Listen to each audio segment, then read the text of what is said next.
Yo, we're comfortable today. We're having a good time today. Gonna be talking with my guest. Just getting into anime. It's gonna be a chill one. Nice little chill one. So let me invite my guest and we will kick this thing off. I'm in a robe.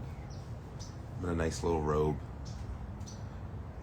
I like to call this like the comfort kind of one, you know?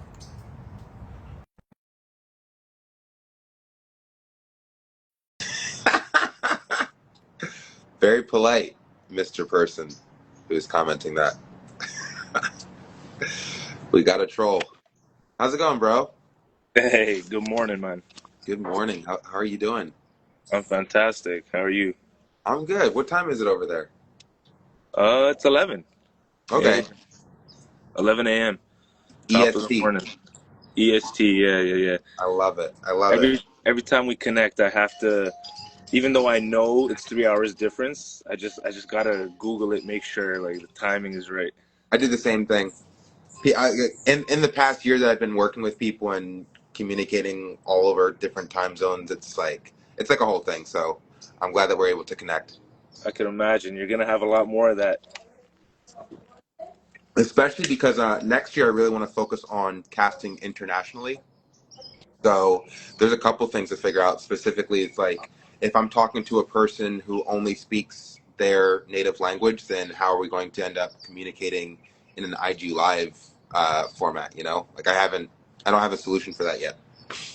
Yeah. I'm glad you mentioned that because like now that you brought it up, I mean I don't know where you want to take the direction of the conversation, but that's something in the last couple Zoom meetings and last couple weeks I've been thinking about is how the movement is going to be branching out into the global space, right? Yeah. Like with the different language, just some of the challenges and the barriers that'll be you'll be faced with, Hmm. and you know the strategy moving forward Yeah.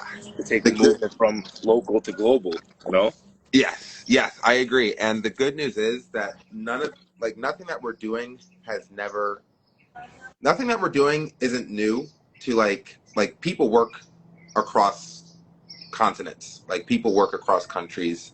People have overcome language barriers. There's a comment right here. They have voice to text translators. Helped me when I work in other places. So Oh we yeah, can yeah. figure things out. It's just if there's a will, there's a way, and we've got so much technology. And this is year 2025, so I'm incredibly optimistic. It's just type of things that I keep in mind as we continue to progress. You know. Absolutely. But you had asked what I wanted the topic of today's conversation being. Perhaps we could do like a little two-part segment. The first one, I have an interview with Greg Doucette scheduled tomorrow. Yeah. And I think it would be very helpful to kind of bounce some ideas off of where I would like to drive that conversation. And Sure. then I would like to talk about anime. Oh man, yeah. We have to Okay. dive in a little bit into the anime. Yeah, we've got to. We've got to. But first, like work first, and then we could chat anime. All right. So with the Great Doucette IG live scheduled for tomorrow, the topic is supposed to be about steroid use and the risks that are associated with it, physically and mentally, right? And when I'm preparing for this, my intention is to create some kind of engagement between him and me that I can repurpose for opening up more doors in the future. Since he already has a very big platform and he's a very recognizable face within the fitness industry, the idea is to basically prompt him to respond to questions that I can use to network with other people like, I don't know, pick a name within the fitness industry. Jeff Nippert. Jeff Nippert being a perfect example. Because like right now they're kind of having like a back and forth, right? So I prompt Greg Doucette with a really great question. He responds. I send it over to Jeff Nippert and I go like, hey, Jeff, I'm working on this project called the Natty King. It would be really great to get your involvement, yada, yada, yada. And that's how like the wheel spins. Um, I would start the conversation off with Greg basically asking him if he was in the driver's seat and he was responsible for reshaping the current structure of bodybuilding, where would he begin? You know, and then just giving him the floor to figure out if he's even in alignment with what this movement is supposed to be. I see. You know? Yeah, yeah, I can totally understand the importance of just diving into it from a surface level, because I think most of us now, in the space of the direction of what the movement is and where it's headed, understand the core problem, right? And I think, like you said, natural bodybuilding has always been around. Uh, it's even reminded for myself that um, you know, majority of the masses who are natural, who are fans of the sport, don't see it from that perspective of, the steroid use and the risks versus the rewards of it. And I forget who you did a segment with, but it was laid out so beautifully, because it's viewed as such a vain and aesthetic, Oh superficial yeah, sport, Steve right? Jackson. Yes. Yet what it truly is, and each athlete embodies on a much more deeper level, is the discipline, the sacrifice, the dedication, and what it takes to do the day in, day out work that it requires to achieve such a goal, right? And so it's so much more than that. And I also want to take it a step further, and this is a thought that it's been percolating in my mind for a very long time now. Because when you think about, this is something I learned very early on in the natural bodybuilding career, which was last year. The three things that a natural bodybuilder has to focus on when it comes to peaking their physique: nutrition, sleep, and training. And when you think about that and you apply that to literally any individual on the planet and the optimization of their own health and wellness and longevity, it is the same three fundamentals: nutrition, resistance training, and sleep. There is so much evidence out there that suggests that resistance training is the number one anti-aging routine. So if you want to stay healthy longer, resistance training is the number one methodology to achieve a long-term health span. And I agree. this is cited in Peter Attia, who is an expert in this space. It's just this is kind of like the modality, so far as we're no longer thinking about lifespan, we're thinking about health span. How can you stay healthy longer into your 60s, into your 70s, and your 80s, right? So when I think about that, I think what better sport than natural bodybuilding to properly represent an optimal human practicing these core modalities: nutrition, sleep, and resistance training. So it's just like, to me, they go hand in hand. I couldn't agree more. Yeah. I mean, sometimes I think we're faced with the facts right in front of us, but perhaps the industry has grown so large, and this is where it reminds me of a concept called doublethink. Have you heard of that? 1984. Yes, Let's yes, go. yes, Let's Sean. go. Yeah, I knew you were already there. Come on. Um, Come on. but we basically end up in this place where we have two statements that are conflicting, and we believe them both to be true, right? And that's a falsehood in itself, because only one can be true, if not more true, right? I'm not saying two things can't be true, but it just, and perhaps you could take this to Greg Doucette as a potential topic or question, is you just made me think about some of the research Andrew Huberman has done. Andrew Huberman and Dr. Gabrielle Lyons. She's a super huge advocate of muscle as the organ of longevity. So it just piques my curiosity to think, what are the risks versus rewards when it comes to muscle mass and pertaining to the health benefits versus the potential risks of steroid use. Mm-hmm. Because is that the same muscle tissue? Is that the same type of organ of longevity we're talking about when you're building muscle tissue Yeah, using performance and enhancing drugs? and I think you're moving into a very interesting space because I met with a male hormone doctor who I actually want to have on an IG live in the very near future. And I was kind of quizzing him about peptides, and he's super enthusiastic about peptides, even though they've only been around for a short amount of time, so they don't know if there's any kind of long-term ramifications of using peptides. But the way that he's explaining it, and it becomes an incredibly slippery slope. So, for instance, TRT, right? That's testosterone replacement therapy. If you're using it to balance out a person's low testosterone, then it would suggest that it's only improving your quality of life. It's only improving your biometrics because you're bringing it to a sustainable or like healthy level, right? So I Right. do think it does get a little tricky if and this has been discussed multiple times within like this Natty King project where it's like we don't want to make a moral high ground for being a lifetime natural. That is Yeah. not the goal of this project. Instead, we want to promote health and wellness and longevity. And if that means that a person ends up taking steroids to improve their health and wellness, I don't know if they're qualified to compete for the title of the Natty King, but like they're still allies in this movement, you know? And in the Absolutely. same way that like I wouldn't personally want to make peptides on the list of things that a person can use in relation to this particular project and tournament. But if it is improving the quality of your life, I don't know who am I to say like you're cheating, you know? Well, that's definitely another gray area, and when we really get down to the nitty gritty of it, as things are unfolding in the upcoming year, I think that's one of those things that amongst the people that you're casting, the production, the aspects of what are going to be the requirements and the standards of excellence for the Natty project. Are peptides allowed? Are they not? Are they going to be something that's controversial?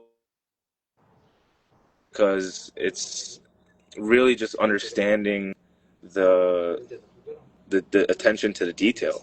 Mm-hmm. Because I think there are some peptides that maybe cross that threshold, uh, like maybe some of the more up and coming newer ones, and then some other ones. Reddit You're, I think we're in synchronization today. That was actually right on the tip of my tongue.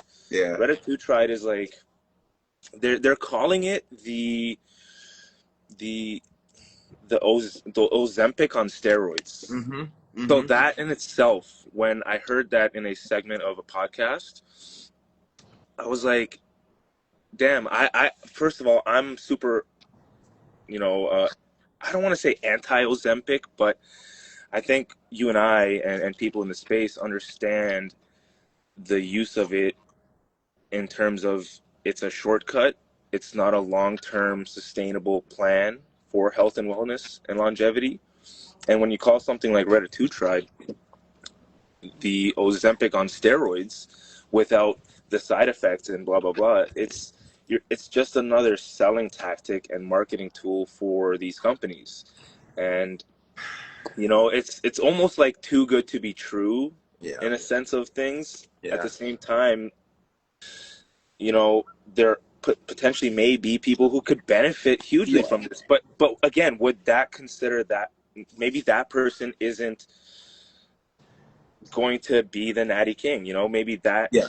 because I hate to I say think it, but yeah, you're hitting the nail on the head, man. And this honestly, this is exactly what I kind of wanted to talk about, which is, and one of the things that I also want to bring up with Greg tomorrow.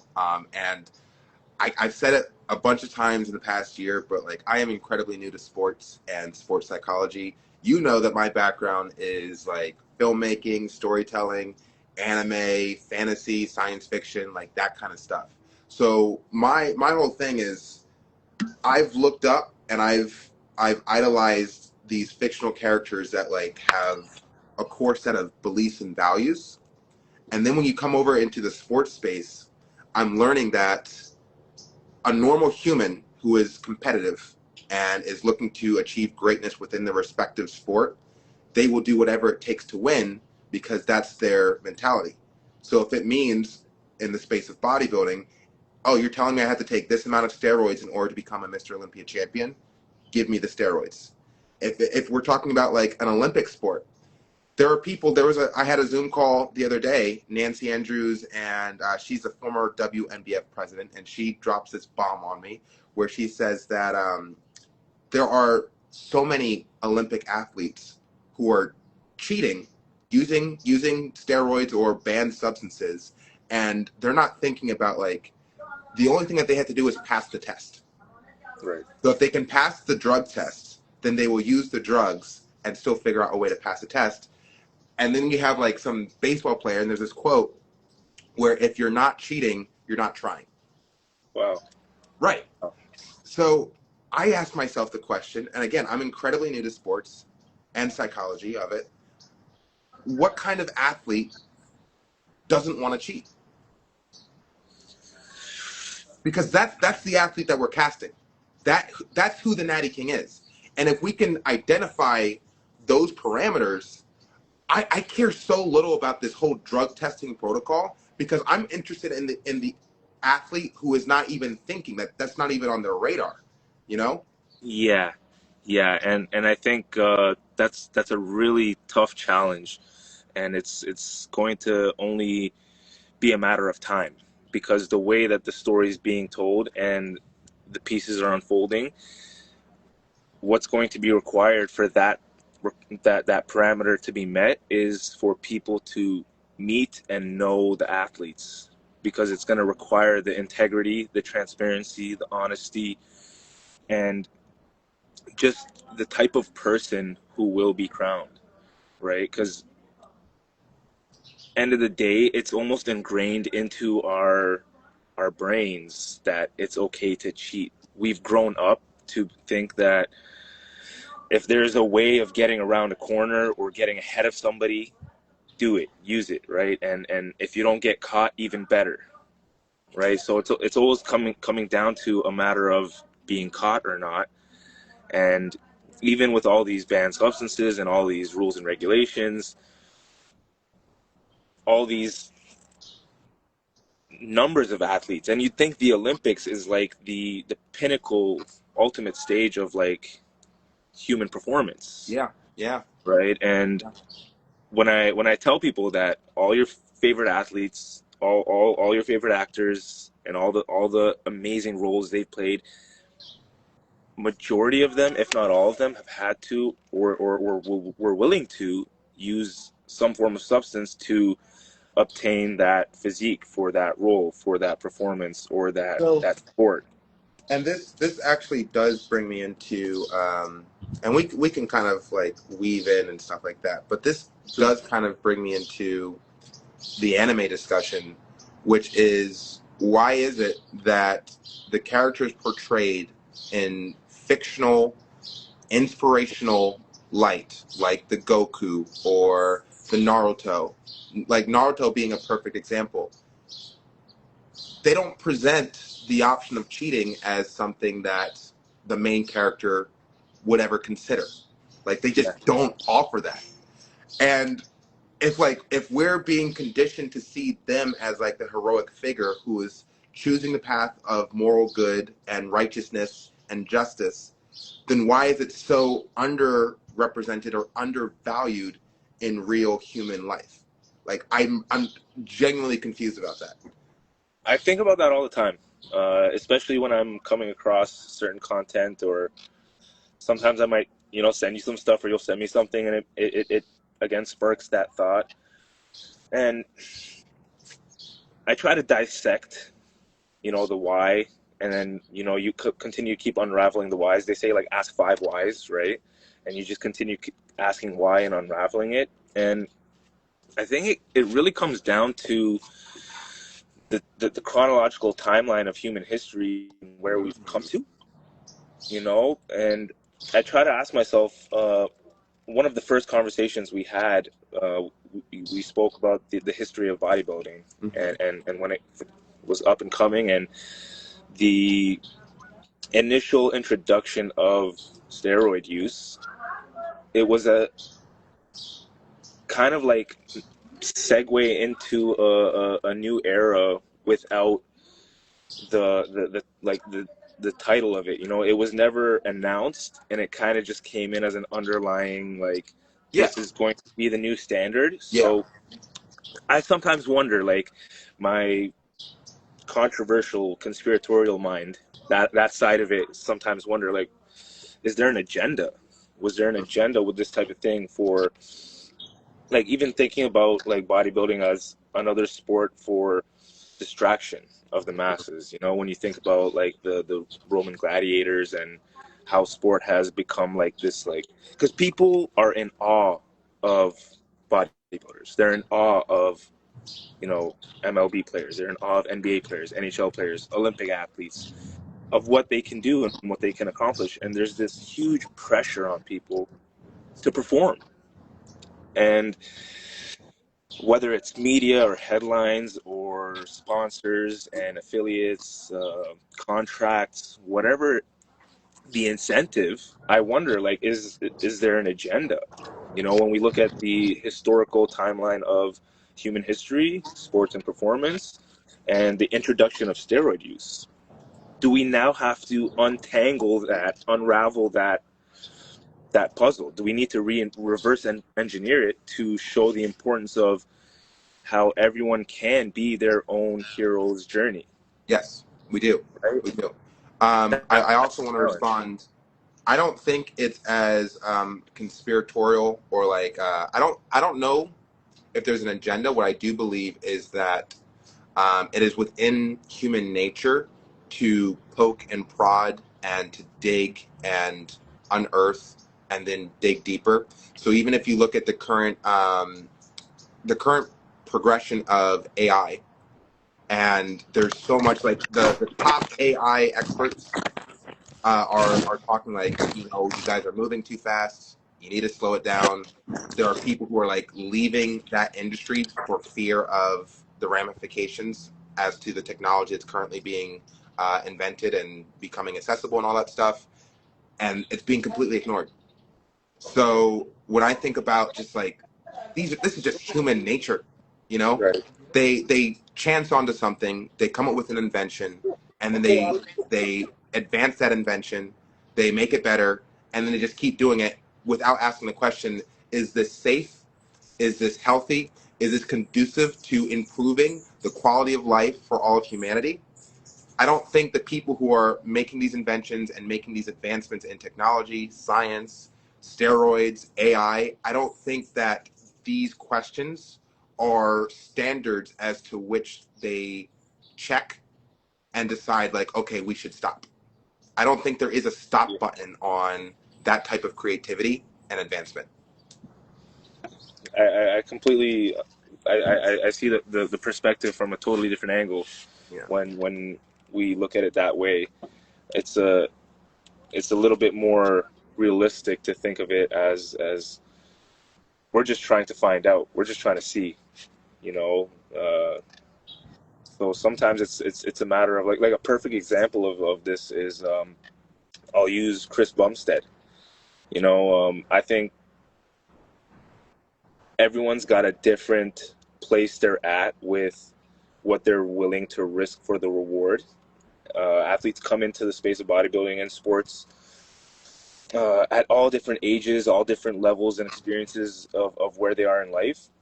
But somebody like a Chris Bumstead, who's got a great support system, level head on his shoulders, smart guy, sees the potential he has, takes it as far as he can, and then understands, what am I risking for these titles? What am I risking to continue doing what I'm doing? Because if there was no risk and it was all about health and longevity, why not? Why not go for 8, 9, 10, Mr. Olympias? Yeah. But having started a family, the multiple businesses he's running, the other pressures in life, which are also a privilege to tackle in reaching other life goals, Hmm. is less risk on the mind and the body than obtaining more titles and having all these accolades and achievements, but having to do the dirty work, having to take what you need to take to be on a level playing field with the rest of the competitors. Yeah. So I don't think everyone's in the same place. Some people are willing to risk it all. I have friends and colleagues of mine in my own areas and gym spaces where, you know, I'm good friends with a lot of naturals. I'm good friends with a lot of open guys who, you know, are enhanced. And everyone's got a different perspective. Everyone's got a different mindset to how much they're willing to sacrifice, you know, how far they're willing to take it. And then others are like, you know, like totally opposite.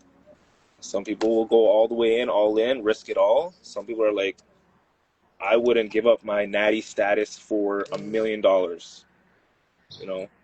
So I think it's really a matter of that aspect of human nature you were tapping into, Hmm. and also what it's worth to that individual.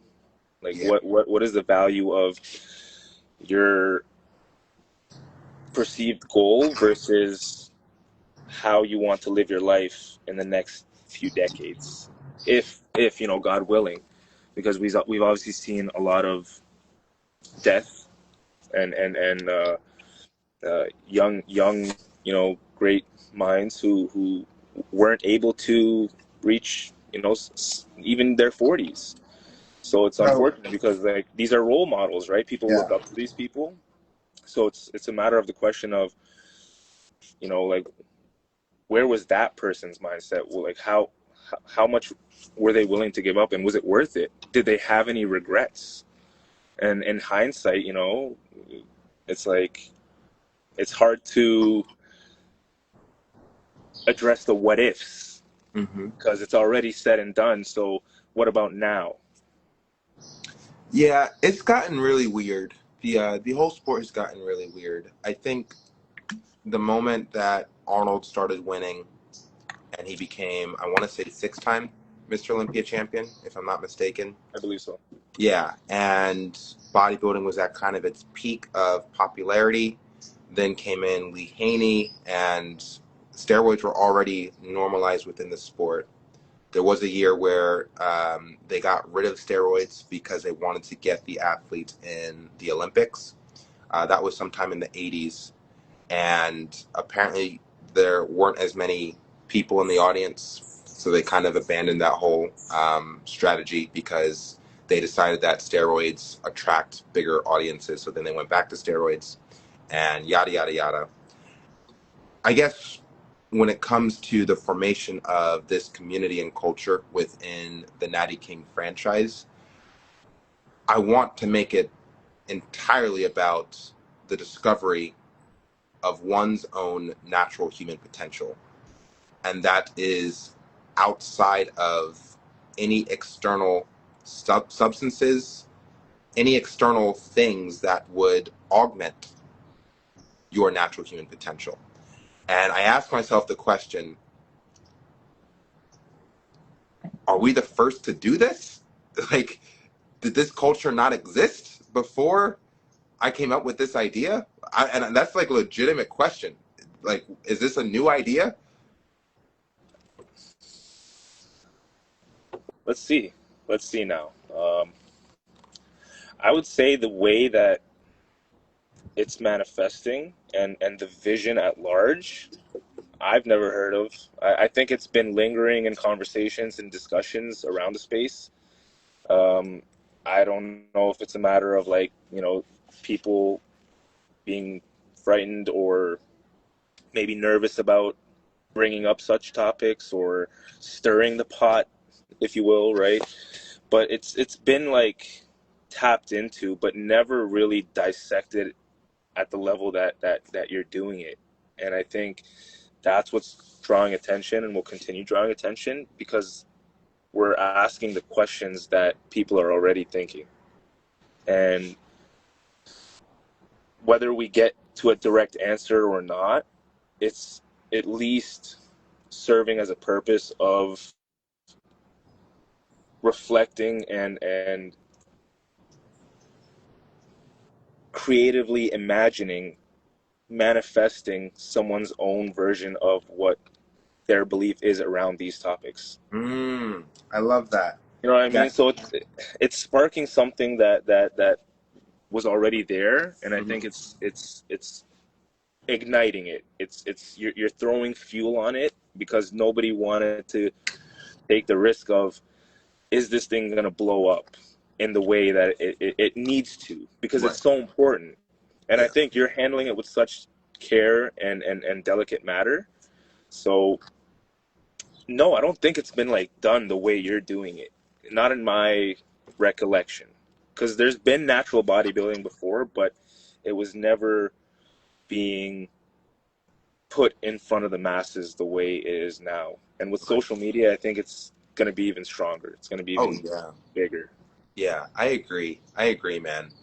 I think questions are the way to honestly facilitate change within an industry or within a culture or a society. I think questions will lead to answers that people haven't spoken out loud.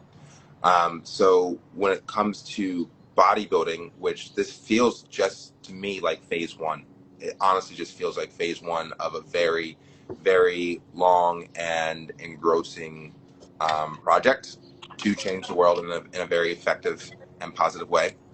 Um, but yeah, like one of the questions that comes to mind with bodybuilding is, well, if you look at the top athletes in basketball, soccer, baseball, hockey, and you see what they're grossing, the top athletes in these sports, you see what they're grossing, millions and millions and millions and millions of dollars, compared to the top athlete enhanced or natural.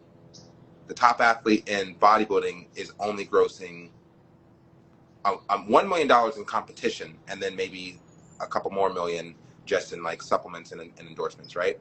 I made this point to Demaine Dawson, who is also on the Natty King roster, and the top sprinter, Usain Bolt, his net worth is $90 million, Wow.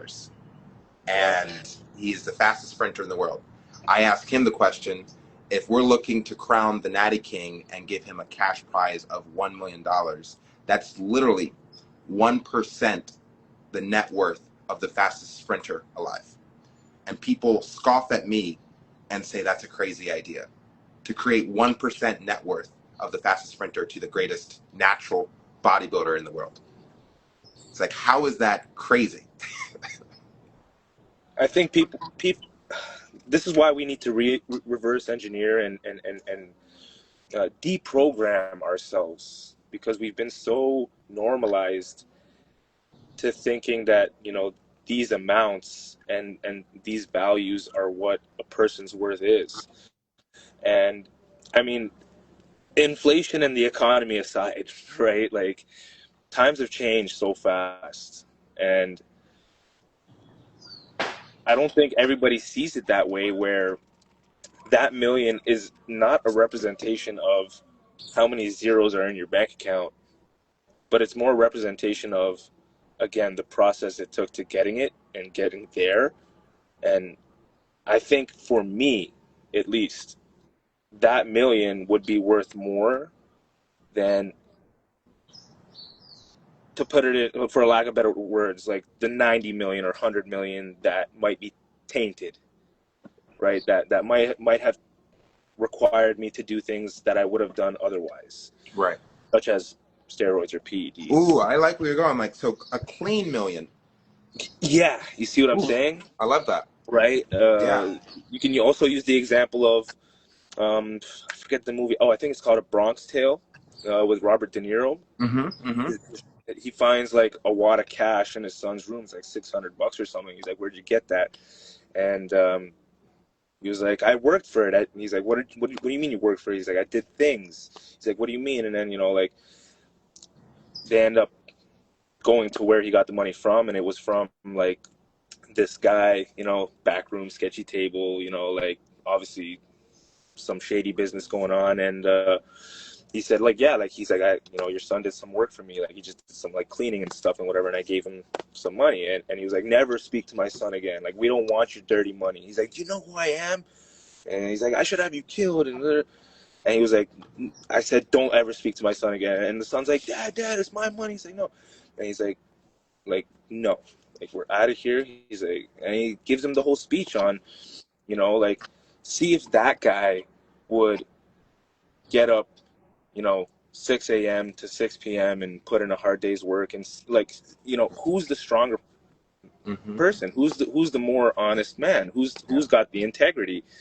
This money, it's dirty. It's come from things that aren't, in the light of positivity, in the light of God, if you will, or whatever you believe. Wow.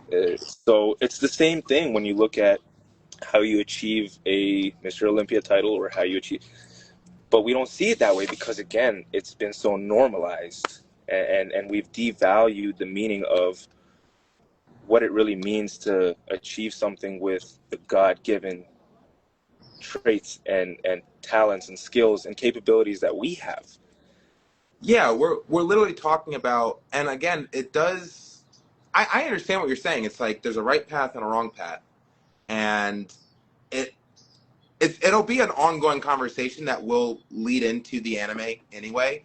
But it's like the whole the moral high ground of being a lifetime natural. It goes into that. I don't think that's the main talking point. I think that's a perception that we will have to address, because we are not discussing to maintain a lifetime natural status puts us in a position of moral superiority over people who choose to take steroids. That is not the discussion here. But we are suggesting that that we can train our minds to make decisions that lead us towards success differently than just like this whole idea of monetary gain, social recognition, glory, idolization by any means necessary. Yeah. There's two different paths there.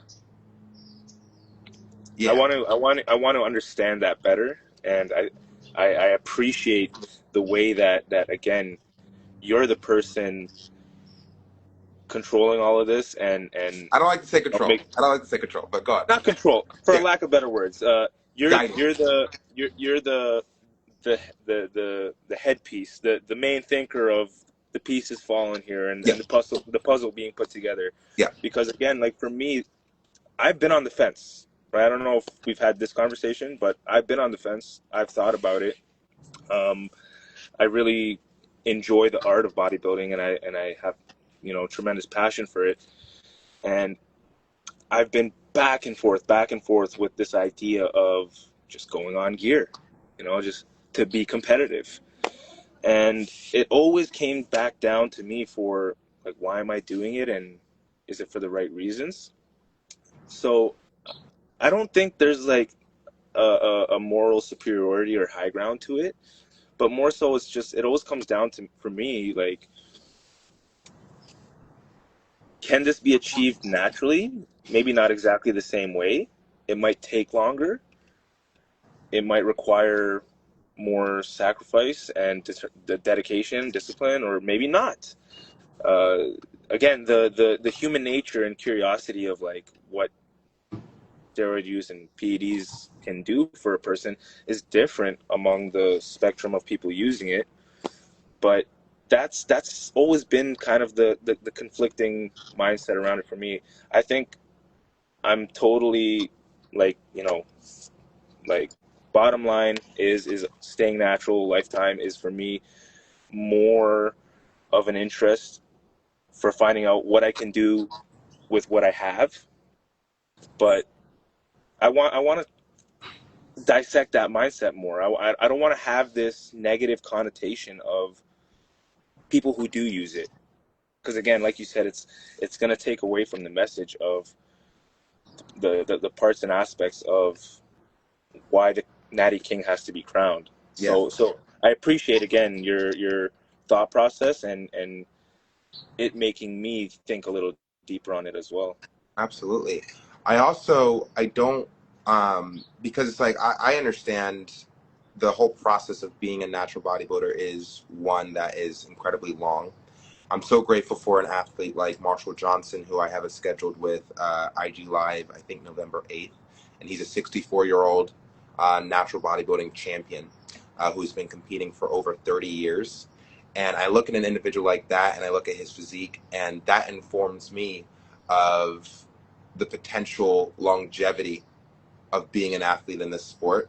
But even beyond the physiques, I always aim to keep in mind, and one of the core themes of this overarching story, and we call it a future anime, we call it a cinematic universe, but it's really a storyline of the Natty King coming to exist in this reality. An individual who wears the crown and is the next sports icon to come out of bodybuilding. And we actually finish that story, and it becomes almost like a tree where it branches off into different storylines just from the fact that we were able to finish that core main timeline. And one of the core themes is feats are not genetic. And what that means to me is that regardless of the genetics that you were born with, you have the potential to do amazing, truly great things in your lifetime, despite you not having the physique of a Chris Bumstead with or without enhancements. Because at the end of the day, the Mr. Olympia title is just one title out of any dozens, if not hundreds of accomplishments an individual could achieve in their lifetime. And I think that, kind of going back to what you're saying, humans do get kind of stuck in a conditioning and a programming to be trained to think that this is the only path forward. This is the only thing I'm supposed to covet. This is the only thing I'm supposed to chase after. So if you're a bodybuilder, the only thing that you can chase after is the Mr. Olympia title. There's nothing else. That's the thing. Arnold Schwarzenegger had it 6 times. Ronnie Coleman had it 8 times. Chris Bumstead had it 6 times. There is no other thing in my mind for me to pursue if I consider myself a bodybuilder. Whereas what I'm looking to propose to the world at large, it's not just the Natty King. The Natty King is a title, but the mentality of the Natty King, feats are not genetic. If you believe in yourself that you are the, in fact, Natty King, let's do something. What are you doing with that title? What kind of feats are you accomplishing within your lifetime that display you actually as being that person? Yeah, yeah. I can see even more why the importance and how much pressure there is, not just for yourself, but just for this whole movement of the correct crowning of the Natty King, right? Yeah, it's got to be the right guy. The influence and the impact, the resemblance that this role model will have signifies so much more than the title itself. Yep. Right? Yep. So it's very exciting to speak of it that way and get these conversations out. And again, I think with some of the pieces in the Zoom meeting, you were saying, like, just getting into some other pieces of content, engaging, and just really getting this up off the ground. I see it happening, and it's such an exciting thing in real time to experience that and be involved in the conversations. That being said, I was watching another clip of a movie. I forgot the title. I always forget the titles. You're probably wondering, like, this is the worst fan ever when it comes to, 'cause, your director and producer background. I always forget the movie titles, but it was on the tip of my mind on Friday, and I wanted to not butcher it when I mention it. But there's a substitute who just goes from school to school, and he's constantly detaching himself from just society and the world. So he's really trying to portray this sense of detachment and having creative imagination for the masses. So he talks about, he asks the class, do you know what assimilation means? And, they define it. It's like, to absorb and to absorb things around you. And then he asks, what ubiquitous means, and they say, like to be everywhere, all present, all the time. And so he asks, so what would ubiquitous assimilation mean? And that would mean to absorb everything all the time, always around you. And so he used that example and said, exactly, that's exactly what we're doing all the time. Things are being put in front of us. We're being told what to look at, what to read. There's some freedom of it as well, right? But all the information is in front of us. We're constantly stimulated with notifications, emails, messages, advertisements, etc., always. So where does that leave room for you to think? Where does that leave room for everyone to expand their imagination, right? So when I think about the Natty King movement and that, the kind of like correlation there is trying to get people to think outside the box and outside of the scope or the bubble of what bodybuilding currently is or has become, and continue to put the information, the content, the discussions, the stories, the characters, the roster, all the pieces together out there, so that it's sort of like joining this ubiquitous assimilation that's already there, but to almost try to promote people to think for themselves. Yep. I hope any of that made sense. Yeah. I mean, you always bring it back to the core, which is like identity and community. So the community is, and we can relate it back to Naruto. The community is the village of the Natty King, or the tribe. And we watch over the course of years and decades as this village ends up becoming an empire. And we could even call it the Natty Empire if we wanted to, right? Within that empire, how do you identify yourself? How do you identify yourself? Are you the next Natty King? Are you the Naruto who's like declaring at age 12 that he's going to become the Hokage? Are you that person? Or are you a Shino Aburami who's like, nah, I just like bugs. I'm super passionate about bugs. Like, I'm from the insect clan, but I'm gonna help out. Like, I'm gonna be very good at the things that I'm good at. I'm gonna become an expert. I'm gonna become a master within my clan, and I'm going to help the next Natty King. And these are the questions that I'm looking to start facilitating. And within that community, within that village, and within that empire, it is all centered around health and wellness and longevity, which promotes the quality of life for everyone who's integrated into this movement. I love that. I love that. You got me thinking about who am I in Naruto? Who am I? I was gonna ask you, who do you think you are in Naruto? In Naruto and the Natty King, honestly, you're not gonna. Well, I'll just be completely honest with you. You asked the question. There's no wrong answer here, man. I'm gonna love it regardless. Okay, Uchiha Madara. Oh, okay. Without the violence, because I'm actually incredibly nonviolent. I'm incredibly nonviolent. You're a pacifist? Yeah, I don't believe in violence at all. But Uchiha Madara, so far as his ambition, his intelligence, his drive, his ego, I really want to do deeper explorations of the whole concept of ego, and like if it really should be perceived in a negative connotation, or if it's I want to do a way deeper dive on like the concept of ego, so far as like future anime and stuff like that. And just his character is the one that I resonate most with, because I personally don't feel suited to wear the crown of the Natty King, because of I have certain character flaws that I'm not looking to have the crown represent. Now, if it turns out that over the course of these next 3 years there isn't a better suitor for the crown, then I will train my ass off physically, mentally, and spiritually to be ready to wear the crown in the event that there is no one better to wear it.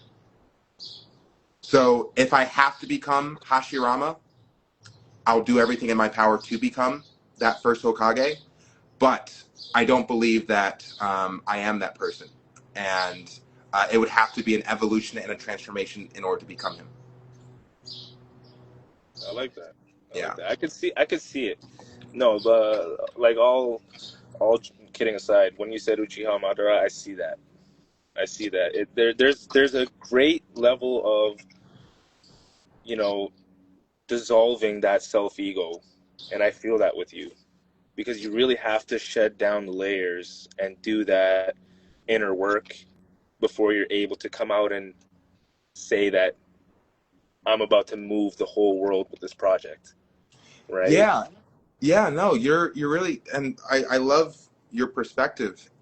So I read Phil Jackson's book 11 Rings, and he coached the Chicago Bulls and the LA Lakers to 9 championships, and then he has 2 of his own, right?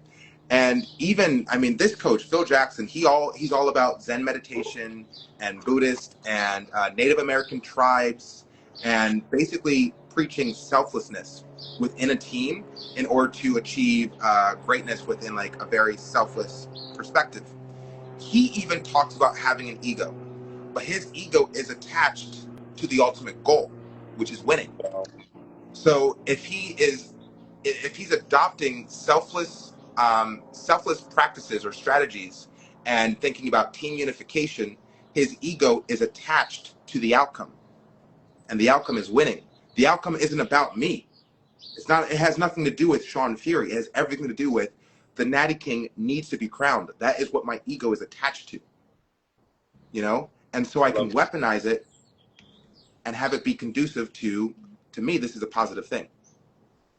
Yeah, couldn't have said that any better, man. Yeah. Yeah. That's such a powerful thing to be able to.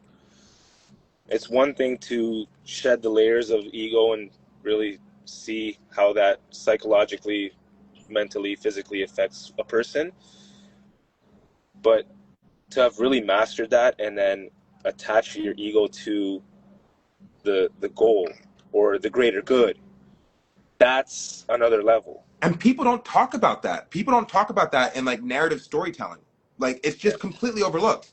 Ego is demonized within society. Within like regular, normal, modern day society, it's considered shameful to have an ego. Whereas from my perspective, you can use your ego to achieve truly impactfully positive things in the world. But do you think that that requires a level of understanding of selflessness? Because people's ego, this like where I'm coming from is that I've seen a lot of selfishness when it comes to ego, right? So not just anybody can do what you're talking about. I think it takes the work, whether that's, you know, addressing past and previous traumas, Mm-hmm. whether that's, you know, addressing your inner child. You know, I love the psychological aspect of it. I think it's a very interpersonal journey, but it requires that level of separating selflessness from your own desires so that you don't cross over to that selfish territory. And then you can separate ego to the goal. Yeah, man, it gets really intricate, and I feel like we're just tapping into it, but that's why I always bring it back to identity and community. I think community is the future of the world. I think having a stronger, closer knit community is the solution to, I truly believe this, it's the solution to achieving world peace. And within a community, it now becomes everyone's responsibility to help each other discover their own identity. It's not supposed to be a solo journey of like figuring it out on your own. We're Yeah. supposed to help and guide and teach and nurture and mentor individuals who are still figuring out their own path forward.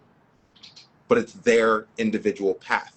How are you contributing to the community, to the health and wellness and longevity of everyone around you? How are you making your contributions? And what meaningful ways do you have to offer? And it is something. There's always something.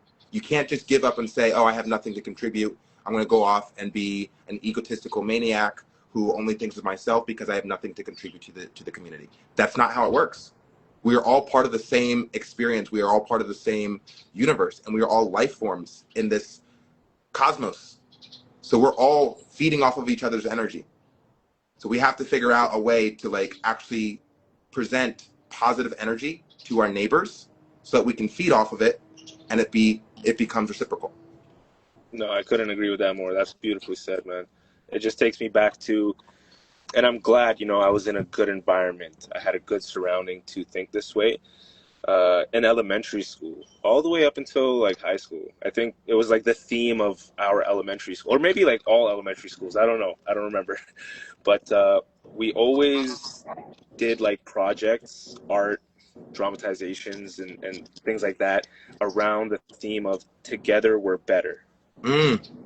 Mm-hmm. And so that has stuck with me all my life. Yes. And I always talk about like the whole concept of the individual versus the collective, and it's a very intriguing topic for me because it's like, is it the individual, is it the collective, is it the collective, is it the individual? And then like I kind of make like this like mental visual Venn diagram, so I'm putting the individual, the collective, and then like similar pros and stuff in the middle, and it always comes back to the community, like you said, because how you're contributing, what you're bringing to the table, what you're offering, you're developing your own character and your own skills as you're bringing these things to the community. So for example, like a perfect prime simple example is coaching. When I'm coaching somebody, or I'm doing a session with somebody, I'm trying to give my whole self to them. Like, how can I put you in my body, in my mind, and impart this knowledge that I have so that it can become part of you? And now you can do this exercise, or you can gain this confidence, or you can take that knowledge of nutrition, training, and whatever, and put it into your life. And the goal being ultimately is the ripple effect, so that now you can impart that to the next person. And by doing so, it comes back to together we're better. Mm-hmm. You'll be better, I'll be better, we'll all be better, and we can all eat. Yeah, honestly. And I really like to bring it back to, so like when I first started this project, one of my favorite animes was One Piece. And I really resonated with Monkey D. Luffy. And then very early on in this year, I realized that my true character out of that One Piece universe is actually Goldie Roger. He was the first Pirate King. He was the founder of the whole thing. And by his death and announcing that the One Piece is real, he enacted the next great age of pirates. And all these people started going for this amazing adventure. And my goal in life has always been to present the option that you can turn your life into an adventure. That's always been my goal. But when I look at Naruto, and I understand that what we are forming within this Natty King franchise is a village with an individual at the top, very similar to a Hokage, then the people who work to facilitate or encourage or promote, all of it comes back to, it's like, we're all aiming for the same thing, which is growth. We're all aiming to pursue the best, most high-performing versions of ourselves. And to present that option as, like, the thing to be is, like, that's honestly, as much as I love One Piece, if we want to make the world a better place, it's more like Naruto. And to kind of bring it full circle, and, like, we've I like to try to keep these to an hour, but to try to bring it full circle, I talk about an anime, and I'm obviously inspired by an anime, or by multiple animes. But I would honestly, as I continue to develop and grow within this story, I really want to start presenting this whole concept of live cinema and like live moments where, yes, there will be an anime in the future, but what about a lived-in experience that feels like a cultural moment? Like the moment that the Natty King actually does get crowned. Let's say it happens in June 2029, which is what we're currently aiming for. That moment feels like you're watching it in an IMAX movie theater, or it's one of those huge moments like when Naruto finally gets Sage Mode and you're watching it for the first time. It's a live cinematic moment that exists in the hearts and minds of the collective. Like that's what we're really aiming for. It feels like an anime. It feels like a movie. It feels like a moment in time that mattered. You know?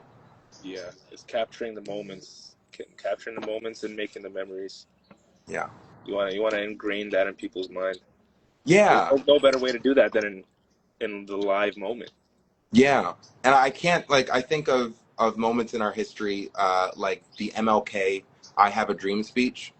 Mm, And in the moment that it's happening, it's almost felt that this is a cultural moment in the history of our society, of our civilization, this speech. I want to turn the crowning of the Natty King into a moment like that, where it's felt even before it even happens, we're watching history, yeah, you know? yeah, And then it transitions into an anime. But the anime, it's the same thing. It's like there's almost no difference between the two. It's just one's drawn and the other is live in living color. Like that's really how I like to perceive it. well, it's like what you were saying before, and it's still got so much branching off to do before the full image is captured, but it's like a tree, right? And every aspect of how this thing branches off is going to be another avenue to impact and influence, Yeah. so the anime is just one branch, and I think when things are organically occurring in the space with each piece of the puzzle coming together, it's just going to keep blooming and blooming, right? There's going to be the anime, the live action. There's going to be a possibility of future Natty Kings being crowned. There's going to be a possibility of, new rosters coming up, and possibly just a whole new section of the industry of the sport, Yeah. right? So, Yeah. and I know you've got the blueprint all in that mind of yours, and Yeah. it's always a pleasure just being able to dissect that, man. Honestly, the pleasure is mine, man. I love how philosophical we got. I love it. So There was it's like, range today, man. There was range. I'm so glad that we were able to just interconnect things and not lose track of things, but it yeah. felt focused, man. It was. I love how you put that on your story every morning, man. Focus. Oh Like day yeah. 178. 2 year training arc, baby. I love it. I 2 year love it. training arc. Goku, hyperbolic time chamber.